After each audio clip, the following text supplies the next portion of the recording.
ကျေးဇူးတော်ရှင်ဧကမဟာပန္တိတမိုးကုတ်ဆရာတော်ဖျားဟောကြားတော်မူသောသစ္စာလေးပါးတရားတော်နှင့်ဝိပဿနာလုပ်ငန်းစဉ်ပြန်ပွားရေးအတွက်2002ခုနှစ်မှစ၍အမေရိကန်နိုင်ငံကယ်လီဖိုးနီးယားပြည်နယ်ဖရီမောင်းမြို့ရှိထေရဝါဒကပ္ပိယကာရကအဖွဲ့သည်ဤတရားများကိုအတန်ပုံမူကောင်းမွန်ပြင်ဆင်ပြီး MP3 သို့ပြောင်း၍ဓမ္မဒါနပြုပါသည်ကျေးဇူးတော်ရှင်ဧကမဟာပန္နိတမိုးကုတ်ဆရာတော်ဖျားကြီးအမရပူရာမြို့မင်္ဂလာရိပ်သာကျောင်းတိုင်း၌14ရက်10လ62ခုနှစ်တွင်ဟောကြားဆုံးမတော်မူအပ်သောရှင်ခေမကယဟန်ဥပမာပြအပေရေသောမြစ်ဖြတ်နီးနေအလုပေးတရားတော်သူတင်လုံးတမောင်တို့မှတ်ဆရာကခန္ဓာကိုယ်ကြီးငါလို့ထင်နေတဲ့အလုံးတစ်လုံးရုပ်ဖို့ရည်ရှိငါဥစ္စာလို့ပရိဘောဓတွေသုံးဆောင်တယ်ငါဥစ္စာလို့ထင်နေတဲ့တစ်လုံးဒီနှလုံးဟာတော့ပစ္စည်းရှိများတော့လေခန္ဓာရှိများတော့လေဉာဏ်ပြုတ်ပြုတ်ရမယ်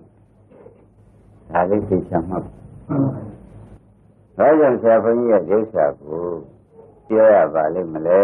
လို့ဓမ္မတွေကမေးလို့ရှိတယ်ဒါပြန်ဒါနသီလတွေဘယ်လိုပင်ကောင်းကောင်းသူမပြုတ်သေးလို့ရှိရင်ဒါနသီလတွေကျိုးပြီးအဆုံးသူကဆွဲပြီးပဲလေးပါးချတတ်ပြီဒါကြောင့်ငါပြုတ်ဖို့ခန္ဓာ၅ပါးကိုငါထင်းနေတာပြုတ်ဖို့ခန္ဓာ၅ပါးမှာတော့ဝိတ္တပစ္စည်းတွေကိုငါဥစ္စာလို့ထင်နေတာပြုတ်ဖို့အရေးဥက္ကောင်းမေးလောက်တာမြန်မြန်နှင်းပြီးချက်ရေးကြည့်ရရောသူများသန်းနဲ့ထွလိုက်တာမြန်မြန်ရှောင်ရှားတယ်ငါဥစ္စာထင်မှုတစ်ခုကိုပြန်ဘုရားကရှောင်ရှားပါလို့ဆိုတာသိသိချာချာဟောတယ်နော်ဒီနဲ့သေချာမှတ်ပါတောင်းသေချာမှတ်နော်ငါထင်တာကခန္ဓာ၅ပါးငါဥစ္စာထင်တာကတခြားသောပစ္စည်းကိုယ်ဝယ်ချမ်းသုံးဆောင်ကြတဲ့တိုက်တာအိမ်မြေကပရိဘောဓအသေးငယ်ဒီဒါတွေငါဥစ္စာချင်းနေလို့ရှိလို့ရှိရင်လေလူတန်းပိတ်ကတဲ့ဌာနသုတ်တည်ရသီလကြောင့်နိုင်ရသူဒီကိုရောက်ပါဒီတက္ကရာရိယဒါရေကုန်တဲ့အခါအပေလေးပဲဆွဲချိုက်ဆိုတော့ဥဒ္ဒံကောင်းသေးကောင်းပါကြောင့်တမန်တို့ဒီမှာဆရာမနဲ့ကျုံတယ်ဒီနှလုံးကဆရာဘုန်းကြီးအရေးကြီးတဲ့ခန္ဓာ၅ပါးကိုယ်ခန္ဓာ၅ပါးငါထင်းနေတဲ့အလုပ်ဒီရှိတဲ့ငါဥစ္စာထင်းနေတဲ့အလုပ်တကယ်ထင်းနေတဲ့အလုပ်ဆိုတာပါ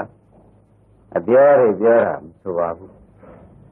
ရှုလိုက်တဲ့အခါပြစ်သွားဖို့ပဲအရေးကြီးပါမရှုတဲ့အခါထင်းနေတာကတော့မရှုတဲ့အခါပြောမြဲဆိုမြဲတင်ပြောနေတာအပြစ်မရှိပါဘူးရှုတဲ့အခါမှာဖြင့်ဟောငါမဟုတ်ပါငါဥစ္စာမဟုတ်ပါလားဆိုတာကိုဖြင့်အလုံးစုံဓမ္မတို့လေးလေးစားစားနဲ့သတိပေးလိုက်တယ်မဆွဲရဆွဲလို့ရှိသက္ကာယဒိဋ္ဌိဖြစ်ပါနော်ဆွဲရင်ဘာဒိဋ္ဌိဖြစ်တယ်သက္ကာယဒိဋ္ဌိဖြစ်တယ်ဆိုတော့ဒီကရင်ဆယ်ရင်ဒီရေးကြီးဆရာဘုန်းကြီးကပြောလာတော့သာသာရေးကြည့်ဆုံးတဲ့အပင်ကြီးရေတောင်းနေတာငါငေါ့စာဆိုတဲ့သာလိုဘုန်းတော်အတ္တနဲ့အတ္တနိယအခုကရေးကြည့်ကြတယ်ဆိုတဲ့ဥစ္စာတော့ဝုံဆောင်ဝဲတို့မှတ်ထားမှတ်ထားဒီနေ့ဒီနေ့နေလူနဲ့ကြည့်ကိုတမန်တို့ဥစ္စေတို့ဆရာဘုန်းကြီးကအပေရောမြတ်ဖြတ်ပေးတဲ့နေပဲဟေး ဘယ်ရောမြစ်ဖြတ်ပေးတဲ့နေပဲဟေးဆိုတဲ့ဥစ္စာသုံးချက်ချပါနော်အပယ်ရေသောမြစ်ဖြတ်ပေးတဲ့နေနမရရှင်လူကလူပြမှာနေတယ်ဒါနသီလကိုရောက်ကြက်ထွက်နေတာကလူပြမှာနေကြက်ထွက်နေတာကအပယ်ကြက်ထွက်လူကတော့လူပြကြက်ထွက်တာကအပယ်သွားစီသေရိချမ်းမဲ့နဲ့ပယ်သွားစီဆိုတဲ့ကြက်ကထွက်ရှင်းကြဒါပြန်ဒီကြက်တွေကိုငါငေါ့ဆန်တစ်ခုကိုညာနဲ့ပြုတ်လိုက်လို့ချင်းဒီကြက်ထွက်ပြီးသားတော့မှတို့ရက်ပြန်သိမ့်ဒီကကမရောက်နိုင်တော့ဘူးဆိုတော့သေရိချာမှတ်ပါဒါဖြင့်ဘာဆိုရမလဲတင်မြန်မာလိုပြန်လိုက်စမ်းဘုရားမောင်ပါလေငါငေါ့ငါခဏငါပါငါဥစ္စာကဒီလိုပစ္စည်းတွေငါဥစ္စာငါကရှမ်းတော့ငါခဏငါပါပေါ့ဆွဲတာရုပ်ကငါသင်တာဝေဒနာငါသင်တာမှတ်ထားတာလေမှတ်တဲ့ပညာတွေငါမှတ်ထားတာဒီငါပညာလေးငါသင်တာငါယုံကြည်ထားတာဗရာလေးငါသင်တယ်ငါသိထားတာစိတ်ကိုငါသင်တယ်သိတဲ့စိတ်ကသိတာကိုငါသင်တယ်အဲဒီငါလေးကိုဖြင့်ဘုရားဓမ္မတွေယနေ့မဟုတ်ဘူးကွာရုပ်ကရုပ်ပဲကွာငါမဟုတ်ဘူးဝေဒနာကောင်းတာမကောင်းတာသူစတော့နေတာပဲကွာဝေဒနာပဲကွာငါမဟုတ်ဘူးသံရဲတဲ့လို့သံငါမဟုတ်ဘူးရဲတဲ့လားဖြတ်ဘယ်ကိုပဲကကိုပိတ်တယ်ရဲတဲ့လို့နော်နောက်ကဓမ္မတွေရဲတဲ့ပိတ်ပါဥစ္စာကိုစိတ်မချလို့ပြောနေတယ်လူကလူပြေပါမသေးသေးဘူးဒီဆက်ကံရဲတော့ကိုထွက်နေတယ်ပြောတယ်မလားသူမပြုတ်လို့ဒါကြောင့်ဝိညာဉ်ဓမ္မတွေကိုသုတလည်းပဲယနေ့နေရုနေမြတ်တဲနေပြီခန္ဓာ၅ပါးလို့ပဲသတ်မှတ်မှတ်နာတော့ရှင်ဒီရှိဥစ္စာရဏတွေကိုဒီရှိဥစ္စာရဏတွေကမှတ်နောက်စာဘူးတော့ထိမ့်မှတ်တော့ပြောရုံနဲ့ပြောပြီးတကယ်တော့မထင်နဲ့ဒါတည်းဒီဘက်ခန္ဓာတွေပဲရုပ်တရားတွေပဲဟောပြန်လေရှိတတ်တယ်ပဲလို့ဘုန်းကြီးတွေကဓမ္မတွေကခန္ဓာရဲ့ပေါ်လာလို့ရှိရင်ရုပ်ကလေးကပူတာအေးတာပေါ်လာလို့ရှိရင်ရုပ်တွေပါလားဒီလိုသုံးတဲ့ချာဝေဒနာလေးကကောင်းတာကြိုက်တယ်ဆိုတော့ဝေဒနာလေးဆိုးတာမကြိုက်ဘူးဆိုတော့ဝေဒနာလေးဒါလေးပေါ်လာလို့ရှိရင်လေကောင်းဆောင်ဝေတို့ဒါဝေဒနာလို့ပဲဝေဒနာကသူ့လို့ပြောနေတာငါမရောပါဘူးငါကောင်းမရောနဲ့ဒါဝေဒနာလို့ပဲဒါဝေဒနာခန္ဓာလေးအကြောင်းတိုက်ဆိုင်လို့ပေါ်နေတာပဲဒါတော့မှတ်ကြသမ်းနော်ဒါရေးကြည့်တယ်နော်ဒါရေးကြည့်တယ်သူမှတ်ကြတယ်ခန္ဓာ၅ပါးတွေကဥဒ္ဒနုသမလို့ဘာပေါ်ဝေဒနာပေါ်ရင်ဝေဒနာပေါ်တယ်မှငါမလုံးနဲ့နော်ပညာပေါ်ရင်ပညာပေါ်တယ်မှတ်ထားတယ်လေမှတ်တဲ့ပညာတွေငါကဆိုတော့ဟုတ်တယ်မှတ်ထားတာပဲဆိုတော့ပညာကြီးအလုပ်ငါတော့မရောချင်ပညာမှတ်ထားတာဟိပြီးတာပဲစေနာလေးကောင်းလာတယ်ဆိုတော့စေနာကြီးလို့ဓမ္မလုံးမဟုတ်ဘူးဒီတိုင်းမှတ်ရမယ်ဝိညာဉ်ကသိစိတ်ကလေးကဟိုသိဒီသိဟိုမိတ်ဆွေနဲ့သိဒီမိတ်ဆွေနဲ့သိသိတယ်လည်းပဲပါလားဒါဝိညာဉ်ရဲ့လို့စိတ်ရဲ့လို့ပြပါဝိညာဉ်နဲ့စိတ်တူတူဝိညာဉ်ရဲ့လို့စိတ်ရဲ့လို့ပြပါလားဆိုပြီးကြတာသမုံတို့ဥတ္တင်တို့ဥနဲ့တို့ဒါပဲမှတ်ရမယ်နော်ပြောတာတော့ဖြင့်ပြောလို့တော့အပင်မကြပါဘူးခင်မပဲကြတယ်ဆိုတာလဲမှတ်လို့ပါပြောလို့တော့အပင်မကြပါဘူးတကယ်ခင်မကြရှင်းရသေချာမှတ်ပါဟာဒါကျွန်တော်တောင်းအောင်တို့ဥနဲ့တို့ပြောနိုင်တော့ပြောရတာနော်အပေကသိချင်ပါလေဗျာသိချင်ပေမဲ့လည်း ပွင့်နေတဲ့တရားကိုဖွင့်လို့တဲ့တရားကိုမပယ်လို့ရှိရင်ဖြင့်ဟောဖွင့်ပိတ်နေပါဟမ်အဲ့ဒါကြောင့်ပွင့်နေတဲ့ဖွင့်တဲ့တရားကိုဘုန်းကြီးတို့ပယ်ပလိုက်တော့ဘူးပယ်ရကသူကဖွင့်ပယ်နေတာจิตတော့သူပယ်လိုက်တဲ့အခါကျတော့ပိတ်ပြီးသားဆုပ်ပြီးသားဖြစ်သွားဘောရဥက္ကမဘောပြီတဲ့ဒါနဲ့နေရာကြပါပြီအဲ့ဒါရဝေဒနာပဲမဝေဒနာလေးပဲဒီလိုတက်နိုင်လို့ရှိရင်ဝေဒနာလေးဖြစ်ပြီးပြည့်နေတာပဲကောင်းတာတော့မဟုတ်ဝေဒနာလေးပဲလို့သုံးတဲ့ချနေတယ်ကောင်းတာဒီတော့ပို့ပြီးဒီကလာကောင်းတာကဝေဒနာလေးဖြစ်ပြီးပြည့်နေတာပဲပါကောင်းတယ်ဥအောင်ကောင်းလို့ပါကောင်းတယ်အဲ့ဒါကဘယ်နဲ့ပါကောင်းတော့ဝေဒနာလေးတဲ့ဖြစ်ပြီးပြနေတာပဲဆိုတာလေးကသာကောင်းတယ်မေးတော့သူတင်ကမလိုက်တောင်းတော့မလိုက်ဝေဒနာလေးဆိုတာဝေဒနာကိုသာသိသစ္စာကိုမသိပဲဖြစ်ဝေဒနာလေးဖြစ်ပြီးပြနေတာပဲလို့ဖြေအောင်ညာကသိလိုက်လို့ရှိပေါ်တဲ့ညာကသိလိုက်လို့ရှိရင်သစ္စာပါသိဒုက္ခသစ္စာသွားသိဒါကြောင့်ဝေဒနာပေါ်တော့ဝေဒနာလို့သိဝေဒနာလို့သိတာရှိတယ်ဒိဋ္ဌိတော့ပြုတ်ပါဒိဋ္ဌိကတော့ပြုတ်ပါတယ်တဲ့ဓမ္မတွေမှတ်ထားပါနော်ဒိဋ္ဌိကတော့ပြုတ်ပါတယ်ဒိဋ္ဌိကတော့ပြုတ်ပါတယ်တဲ့ဆိုတော့သစ္စာမသိသေးပဲဖြစ်သစ္စာမသိသေးပဲဖြစ်နေတော့ဝေဒနာလေးဝေဒနာပေါ်လာဝေဒနာဘာမရှိပါလားဆိုလို့ရှိရင်သစ္စာသိပါဘူးမရှိပါလားလို့ဆိုတော့သစ္စာသိသွားဘောပါကြဟောဒါဖြင့်ဝေဒနာသိနဲ့ဖြစ်ဖြစ်သိဘာချာနာဆုံးလို့သူတင်လို့တောင်းမှန်တော့မေးဖို့လိုလားမလိုလားဝေဒနာသိတာဒီတက္ကာရီဖြုတ်ယုံနာမန်းသိယုံမရှိဖြစ်ဖြစ်ပြသွားတာသိတာကဒုက္ခသစ္စာကိုပို့သိလိုက်ဖြစ်ဖြစ်ပြတာသိတာကဒုက္ခသစ္စာကိုပို့ပြီးသိလိုက်တယ်ဆိုတော့သေချာမှတ်ပါရှင်းမလားဟောဒါဖြင့်ဝေဒနာသိတာတဲ့ဖြစ်ဖြစ်သိတာထူးခြားပါလားလို့သင်ဥဒ္ဓမောင်ရိပ်ပြီဝေဒနာသိတာကနာမ်သိတာဖြစ်ဖြစ်သိတာကသစ္စာသိခြားနာအဲဒီကဲတော့ခြားနာတော့မှာဩဒီကဓမ္မတွေဝေဒနာသိမှုနဲ့သစ္စာသိမှုဟာထိုးရမ်းတာချင်းကြွာသွားတယ်ဆိုတာမှတ်ရတာထိုးရမ်းတာချင်းထိုးရမ်းတာချင်းကြွာသွားတယ်လို့မှတ်ရမှာရှင်းကြဘာကြွာသွားပါလဲထိုးရမ်းတာချင်းကြွာသွားတယ်ဆိုတာသေချာမှတ်ရမယ်ကောင်းပြီတဲ့ထိုးရမ်းတာချင်းကြွာသွားတယ်ဆိုတဲ့အိဗယ်သိတော့သစ္စာသိမှလမ်းဆုံးနော်ဝေဒနာသိတော့လမ်းဆုံးဝေဒနာသိတော့အဘယ်ကပိတ်မရှိသစ္စာသိတော့နိဗ္ဗာန်ရောက်ကြွားဦးအဲ့ဒါကြောင့်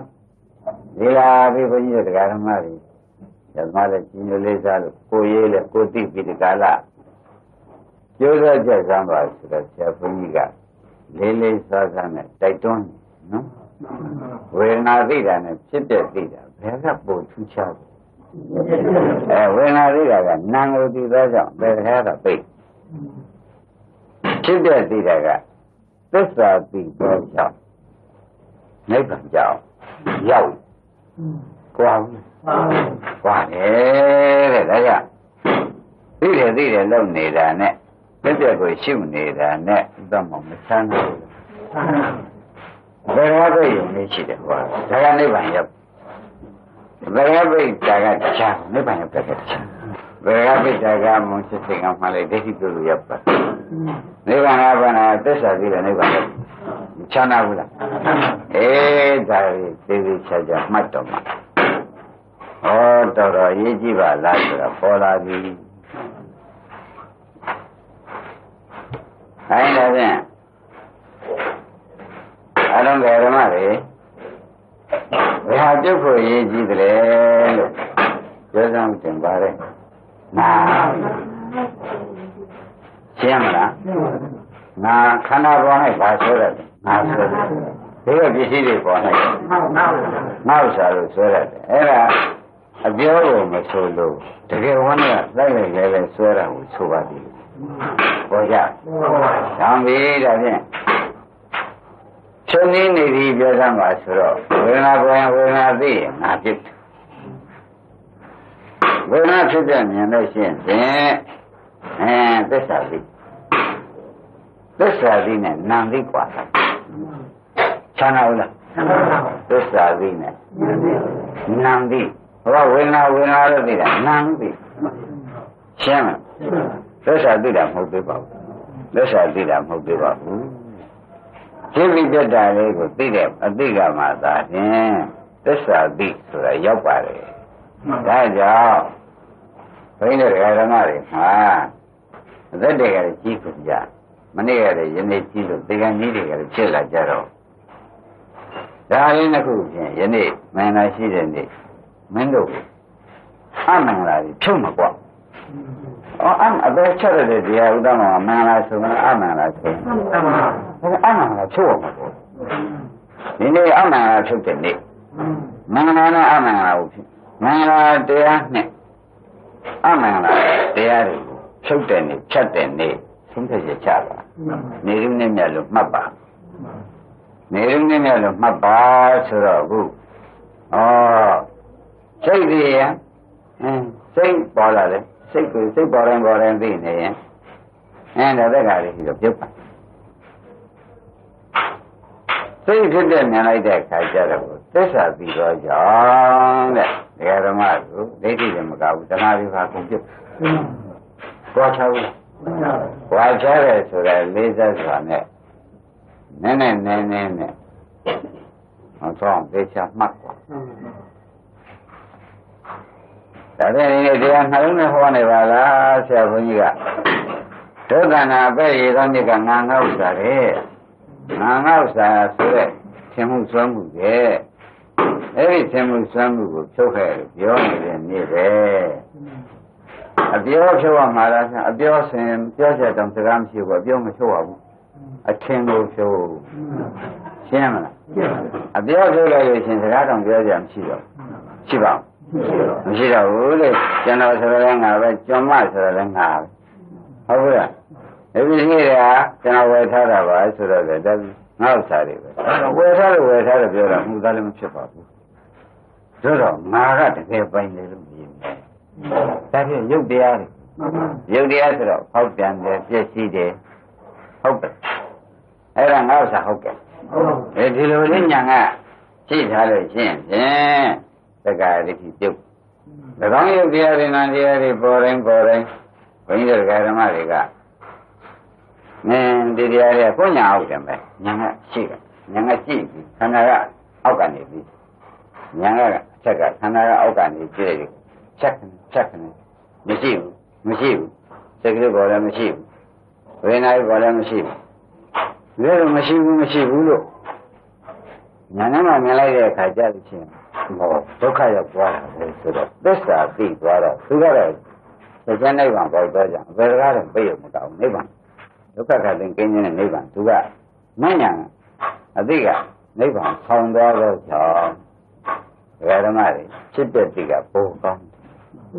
ဝေဒနာလို့သိတာတဲ့ဝေဒနာဖြစ်တဲ့ကိုသိတာဒါကောင်း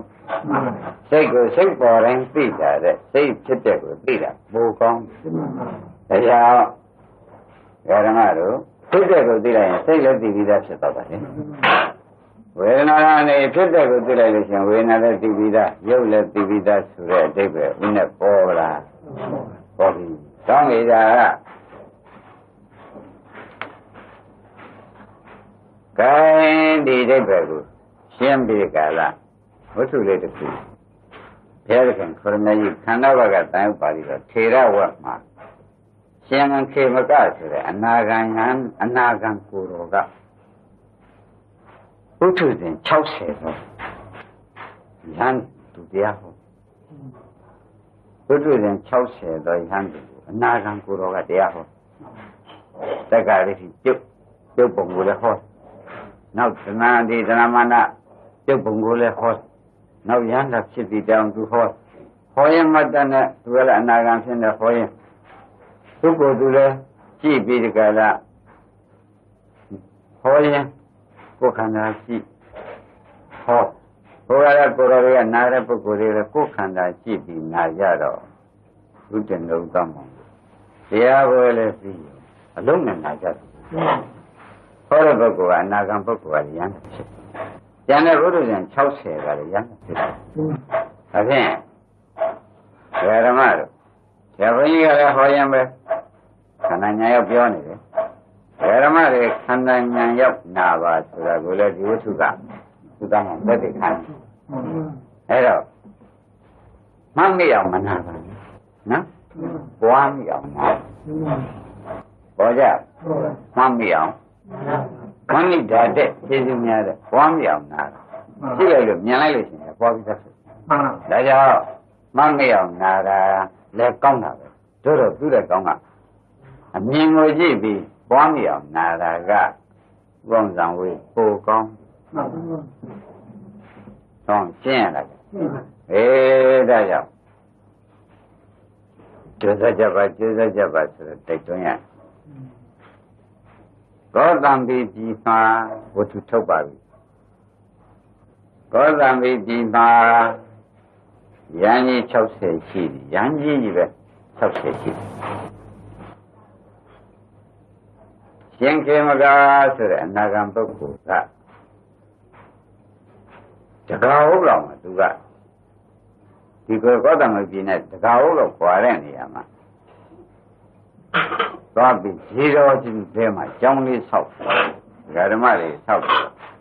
ဒီကိုယ်တော်ကနာဂံပုဂ္ဂိုလ်ကအဲ့ဒီသွားပြီးတရားထုတ်အဲ့ဒါခဏရိုင်း60နေတာကောသံပိပိသူကကောသံပိပိနဲ့တကားဟုတ်လောက်ခွာတဲ့နေရာမှာကောသံပိပိနဲ့တကားဟုတ်လောက်ခွာတဲ့နေရာမှာဇီတော်ကျောင်းလေးမှာကျောင်းဆောက်ပြီးတော့နာဂံရှင်ခေမကကနေပါတယ်လို့ဓမ္မတွေမှတ်ထားရမယ်နော်ဒါဝတ္ထုမှတ်အဲ့ဒါရိုင်း60ကလည်းသမဉ္ဇဉ်မဉ္ဇဉ်ပူညာတွေကိုလိုချင်ကြတရားကောင်းမှလည်းမဉ္ဇဉ်ပူညာကဆိုင်မှာဖြစ်ဒါနဲ့သူတို့လိုက်ပြီးဆိုရှင်ခေမကတရားသိကောင်းတယ်ချင်းမြောင်ပြောတတ်တယ်ဒါကြောင့်ချင်းမြောင်ပြောတတ်မဉ္ဇဉ်ပူညာဆိုင်စာလျှောက်ရလို့မဉ္ဇဉ်ပူညာမဆိုင်ဘူးနားတဲ့ပုဂ္ဂိုလ်စာလျှောက်ပြီးရတဲ့ပုဂ္ဂိုလ်စာလျှောက်ပြီးပြောတဲ့ပုဂ္ဂိုလ်သူစာလျှောက်ပြောတာရလို့ပြောတဲ့ဥစ္စာအဲ့ဒါဥဒ္ဒနုတမ္မနောအထင်ပြုနေခန္ဓာကိုရောက်အောင်ပြောပြီးခန္ဓာတဲ့ယောဂီပုဂ္ဂိုလ်ကလည်းထင်အောင်ပြောနိုင်မှတရားကောင်းဆိုတာမှတ်ရမယ်နော်ဒါနဲ့ရိုင်း60ကတရားနာတရားကောင်းဆက်ပြမှပဲဆိုတော့ရှင်ခေမကတကားလို့ရှိရင်ဇီတော်เจ้าမှာရှိတယ်ဆိုတော့သူတို့သုံးရမ်းတော့သတင်းရတယ်နဲ့သူတို့ထဲကရဟန်းငယ်ဖြစ်တဲ့ဓာတကဆိုတဲ့ရဟန်းဆိုလိုက်ရှင်ဓာတကမင်းသွားဆန်းกว่าရဟန်း60ကမှားလိုက်ခေမကနေကောင်းနေမကောင်းမေးကြกว่าဆိုပြီးတစ်ခေါက်ဆောက်လိုက်တကားလိုက်တော့သွားတာပဲတကားဟုတ်လို့ရှိတဲ့ခေအရောက်သွားလိုက်တဲ့အခါကျတော့ရှင်ဗျာရန်ကြီး60ကမေးခန့်လိုက်ပါတယ်ဗျာရှင်ဗျာဒီကျမ်းမှာပါလားရှင်ဗျာဒီကျမ်းမှာပါလားငါရှင်ငါမကျမ်းပါဘူးငါဝေနာရှေ့တာတိုးနေတယ်နောက်ကမဆုတ်ဘူးကွာအဲ့ဒါပဲငါပြောလိုက်တယ်ငါကောင်းမှာပဲလို့ဖြစ်နေတယ်ခါမှာပဲလို့ဖြစ်နေတယ်အာယမလားတွေပဲလို့ဖြစ်နေတယ်စရရိကျဲအတွင်းတော့ပြောလိုက်တဲ့ဘုပုဂ္ဂိုလ်လည်းပြောရတယ်မှတ်တယ်ရန်60ဒီပြန်ပါရန်တော့ရှင်ခင်မလည်းကောသမိပြီရောက်ပါတယ်ရန်60အဲဒီလိုရောက်တဲ့အချိန်မှာရန်ကြီးကဟဲ့ခင်မကဘယ်လိုလဲကျမ်းမာရလဲချမ်းသာလားရှင်ကျမ်းမချမ်းသာဘူးဗျရှင်ခင်ကဝေဒနာတွေရှေ့တာတိုးနေတယ်ဗျနောက်မဆုတ်ဘူးအဲဒီလိုပြောတော့ကောင်းတယ်လည်းကြိုက်တယ်ကွာခါးတယ်လည်းနားတယ်အားတယ်လည်းချိတယ်ဒီလိုပြောလိုက်တော့ဘာကွာမှတစ်ခေါက်တော့ပါဘူးရန်60ခ န္ဓာကိုယ်ကိုငါဥစ္စာလို့များဆွဲနေလို့တပတ်နာတာလားမေးရင်းချက်ခန္ဓာကိုယ်ငါဥစ္စာလို့ဆွဲသေးသလားလို့ဆိုတာဒါကသွားမေးကြည့်စမ်းဟဲ့ဒုတိယခေါက်သွားလိုက်သူကမနှစ်ခေါက်ရှိသွားပြီမှန်ပါခန္ဓာလူမာမေးတစ်ခေါက်အခုတော့ဖြင့်ခန္ဓာကိုယ်ငါဥစ္စာဆွဲသေးသလားဆိုတဲ့အမေးတစ်ခေါက်ဒီကလာတဲ့ပါဠိတော်ခဏပြောတဲ့စကားကြီးကြီးလာသူနဲ့ရှင်းရနောက်ကဓမ္မတွေကြားဒီကြားကြတဲ့ဒီစာရေးကြည့်တယ်ဆိုတာမှတ်တာပေါ့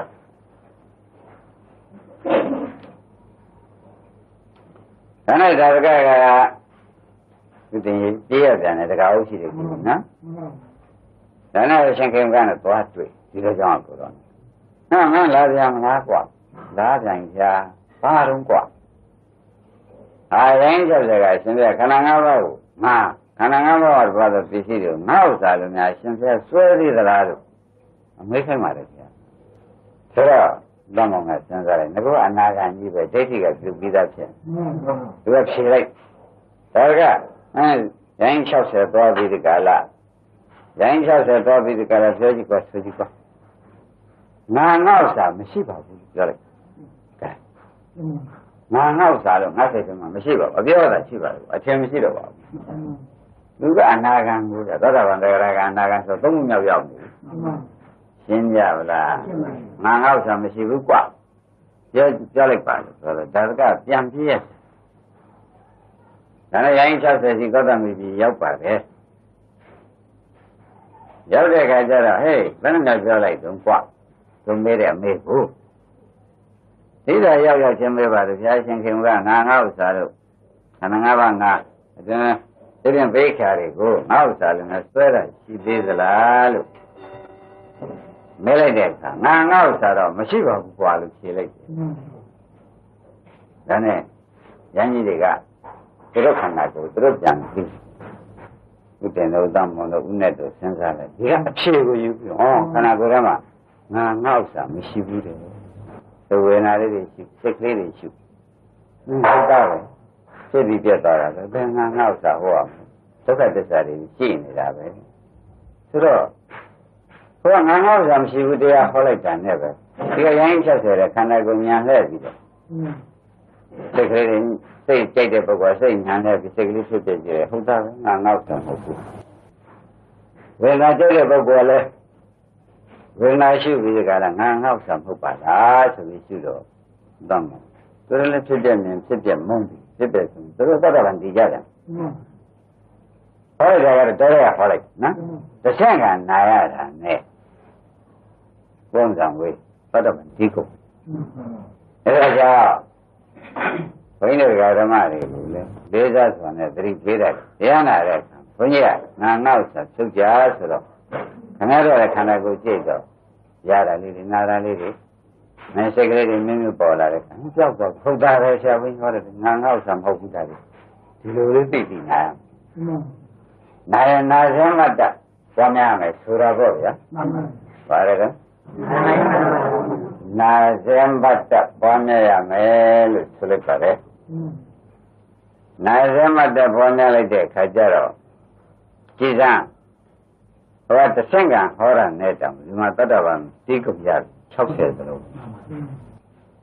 သူတော့နာနီးမကောင်းဘူးလားလို့မေးရမနဲ့ဖြစ်အဲ့ဒါကသူတို့ကတော့နားနဲ့တယ်နားတယ်ညာနဲ့မနာလို့ဆိုတဲ့အဓိပ္ပာယ်ရှင်းမှာနားနဲ့မှတ်မရဘူးပညာနဲ့နားတယ်သူတို့ကတော့ပညာနဲ့မှတ်ပြီးပညာနဲ့ခန္ဓာဆက်တယ်ပေါ်ကြပညာနဲ့မှတ်ပြီးတော့ပညာနဲ့ပါတော့ခန္ဓာဆက်လိုက်တယ်တွေ့ခုဒါကနှခောက်ပြန်ရသေးတယ်ရိုင်း60သောတာပန်တည်ပြီဆိုတဲ့အဓိပ္ပာယ်ကြီးရှင်းသွားပြီနော်ဒါနဲ့ရိုင်း60ကသူကဒီလိုနာကျင်တာဘူးဗျာတရားဒီလိုနာကျင်ခုဒါစကားကိုလည်းမပင့်မမာဘူးဆိုတော့စောစောသိဒါကြောင့်ဒါစကားကိုလည်းသူပင့်ပြီးမနာကျင်အာဒီလိုမေဃမြန်းကလည်းပြီးတခါသူတို့ကသွားနာမယ်ဆိုတော့တောကြောင်ကဘာနေကြောင်းတယ်မနေချင်မရှိဘူးဒါနဲ့သူတို့ကလည်းမသွားဘူးဒါစကားကိုအစေခံလုပ်ပြီးဒီကလာဘာကြီးပြန်ကြီးလုပ်ပြီးဒီကလာသူတရားနာ တမ်းပါသူတို့ကြံပေါ့ဗျာရိုင်း60ကြံကြရတယ်ဘာလို့ပြန်ရမှာလဲလူမှဖြစ်နေတယ်ခေမကပြန်ရနော်ကြခဲ့ဘာလို့ပြန်ရမှာလဲလူမှဖြစ်နေတယ်ကိုယ်ကသွားနာရမှာလဲလူမှတိုင်းကိုသွားနာရမှာလဲသူเจ้าကကျင်းနေတယ်ဒီ60တောင်ဆိုတော့ဆမ်းပါအဲ့ဒီလိုဖြစ်နေလို့ဇာတကကိုသွားကြည့်ပြန်လှည့်နဲ့တရားဟောခိုင်းနေတယ်လို့မှတ်ရမယ်သုံးစံဝေရိပ်မိဒါနဲ့ဇာတကတစ်ခေါက်သွားအောင်ခိုင်းတယ်သုံးလို့ရှိတော့မှာနော်တစ်ခေါက်သွားအောင်နဲ့ဘယ်လိုမင်းနဲ့သွားမှာတော့ခင်ဗျအိုးမင်းခေမကသွားမယ်ကြီးกว่าငါငေါ့စာလို့မရှိတော့ပါဘူးလို့သူပြောလိုက်တယ်ဆိုတာတို့ကြားပြီကြားလိုက်တော့မတို့တော့เจ้าညီညွတ်သွားပြီသူတို့တရမကြည့်ပြီပေါ့ဗျာဒါငါငေါ့စာပြုတ်လို့ရှိရင်ရှင်ဖျားရဟန္တာဖြစ်ပလားလို့မင်းတစ်ခေါက်သွားမေးညမကြီးတွေကတိုင်း60ကဆက်လိုက်တယ်နဲ့ဓမ္မတို့ဘယ်နှခေါက်ရှိတော့3ခေါက်ရှိသွားပြီဒီကတော့ဟောရှင်ခင်မက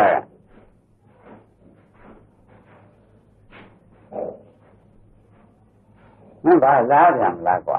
ရှင်ပြလားပြန်ပြီးဖြတ်ညင်း60ကလွတ်ပြန်တယ်ဘယ်နဲ့ခိုင်းလိုက်တုံးကွာ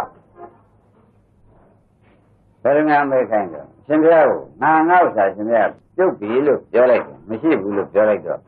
ရှင်ပြရမ်းတာဖြစ်ပလားလို့သူတို့ကမေးခိုင်းရမ်းတာဖြစ်ပလားလို့မေးခိုင်းပါလေကွာရမ်းတာတော့မဖြစ်သေးဘူးဖြစ်ရင်းနေလားရမ်းတာဖြစ်ပလားမေးတော့သူဘယ်လိုတောင်းခံတော့ရမ်းတာဖြစ်သေးဘူးဆိုတော့သောတာပန်ကြီးပြီးတယ်ငါငါ့စာပြင်သောတာပန်ကြီးဘယ်ကပိတ်တာပဲရှိသေးတယ်ပေါ်ကြသောတာပန်ကြီးပြီးဘယ်ကပိတ်တာပဲရှိသေးတယ်နော်ငါငါ့စာပြုတ်တဲ့တကောသိကြဒါကြောင့်ဒီနေ့တရားစခြင်းငါငါ့စာသမုံတို့တင်တို့နဲ့တို့ပြောအောင်လုပ်ပါလို့ဆိုတဲ့စကားမြင်ရတော့ရေးကြည့်လို့တိုက်တွန်းတာလဲဆိုတော့ပြောဖို့မလိုတော့ဘူးအလွန်ရေးကြည့်လို့သမုံတိုက်တွန်းမဆိုလိုက်ဘူးလားငါငါ့စာတော့ကျုပ်ပါတော့တို့ကငါရဟနာမဟုတ်ဘူးတို့ပါလေကွာတဲ့ခန္ဓာ၅ပါးငါလိုတော့ထင်းနေသေးတာပဲကွာငါငေါ့စားတော့ပြုတ်တယ်ငါလိုထင်းလေးတော့ကြံနေသေးတယ်ထင်းနေအဲ့ဒါလေ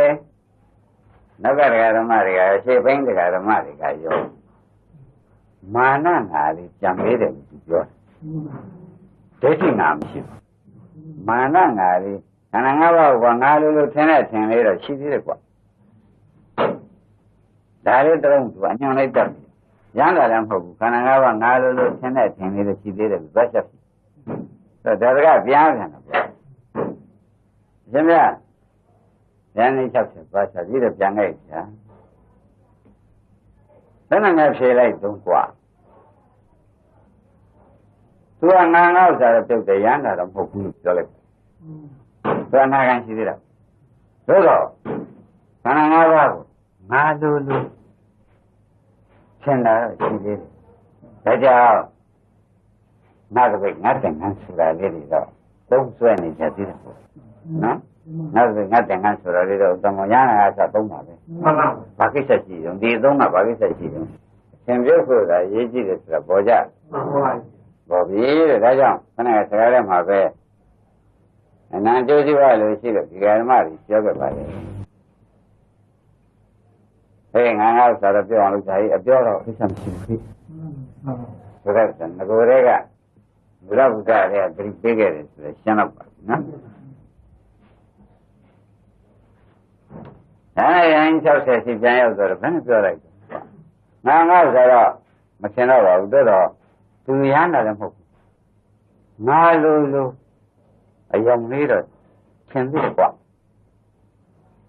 ခန္ဓာ၅ပါးကိုငါလိုသင်လေးတော့ရှင်ငါဖြစ်တယ်လို့လေးတော့ကြံနေသေးတယ်ကွာဆိုတော့မာနနဲ့ကြံတယ်ပြောလိုက်ရှင်းမလားပါတယ် ငါလိုထင်ပြီးတော့ကြံသေးတယ်ကွာဒိဋ္ဌိငါပြုတ်တယ်ဥတ္တမမာနငါမပြုတ်ဘူးဒိဋ္ဌိနဲ့ငါကတော့ပြုတ်ပြီတဲ့မာနငါဆိုတာငါဘာတင်လို့တုံးဆိုတဲ့တော့ဒီမာနငါတရမမှတ်လို့လားဆိုတာမျိုးကမာနငါခိုးရမှမှတ်လို့ကတိုင်းနေတာနဲ့ရှင်နဲ့စိန်နဲ့နေတာဆိုတာကမာနငါဒိဋ္ဌိငါတော့ငါ့ဥစ္စာတော့မဟုတ်မှန်းတော့သိတယ်ဒါတော့ဒါလေးဆိုပြီးမာနလေးရှိတယ်မာနငါလေးကြံသေးတယ်လို့သုံးချက်ချပါပေါ်ကြပါလားဟေးဘာပုံစံဘာငါကြမ်းနေဒိဋ္ဌိငါတော့ပြုတ်သွားပြီဒါနဲ့တိုင်းချက်ဆက်ကဩဒီဒိဋ္ဌိတော့ပြုတ်ပြီလို့ပြောတယ်မာနငါကြံသေးတယ်လို့ပြောတယ်ဆိုပြီးဒီကလာသူတို့ခန္ဓာကိုယ်ပဲခါရမာနပြောငါဒိဋ္ဌိငါပြုတ်ပြီမာနငါကြံသေးတယ်ကိုဆိုတော့သူတို့သိပြီးရှုတာရှုတော့သရဗံသရကံတော့သိပြီးသားပေါ့ဗျာသိပြီးဒီကလာနောက်တရားတို့နာရအောင်ဒါစကသုတ်ဒါစကသုတ်တယ်ဘောင်းကွာဒါစကဒီကဘယ်ပု္ပ္ပာယူသွားမှာတော့ဗျာဟိုဒါယူသွားပါဒီပု္ပ္ပာအရှင်ဗျာရုပ်ကိုငါလိုထင်တာလားရုပ်မှသွားကိုငါလိုထင်တာလားမေးဝေဒနာကိုငါထင်တာလားဝေဒနာမှတဘာဝတရားကိုငါလိုထင်တာလားအဲ့ဒါမေးခန္ဓာ၅ပါးလုံးဒီတိုင်းပဲရှင်းမလား